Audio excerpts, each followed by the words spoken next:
ரிவ்யூவிற்கு உங்களை வரவேற்கிறேன். ஹேர் வால்யூம்னைஸா தெரிஞ்சா மட்டும் போதும்னா ட்ரையரோட ஸ்டாப் பண்ணிக்கலாம். ஹேர் டிஃபைனபிளா சலூன் லுக் கொடுக்கணும்னா will move to the straightener.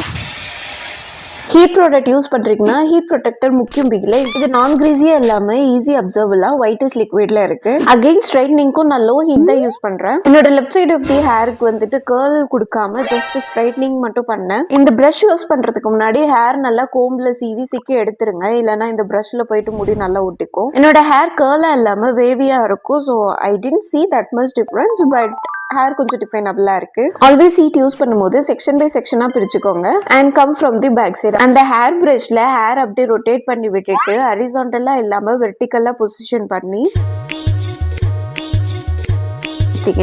இந்த கால் கைண்ட் வந்துடும். எனக்கே கொஞ்சம் பெருமையா இருந்துச்சு. இதுக்குதான் இந்த ஆட்டம். And following the same rule for the remaining section. At last this is my outlook. Heat பண்ணதுக்கு அப்புறம் ஹேர் சீரமும் முக்கியம் பிகிலே. இந்த ஃப்ரேம்ல நான் பாக்குறதுக்கு யாரோ மாதிரி இருக்கேன். உங்களுக்கு அப்படி எதுனா ஃபீல் ஆகுதா? So honestly shall we speak, இந்த மாதிரி ஹீட் ப்ராடக்ட்ஸ் எல்லாம் ஒகேஷனலி எதுனா function or monthly once rare in கேஸா தான் யூஸ் பண்ணணும். I won't suggest you to do all the hair wash time regularly, but நீங்க ஹேர் ட்ரையர் மட்டும் யூஸ் பண்ணிக்கலாம். Product link is in channel bio and description. Tata.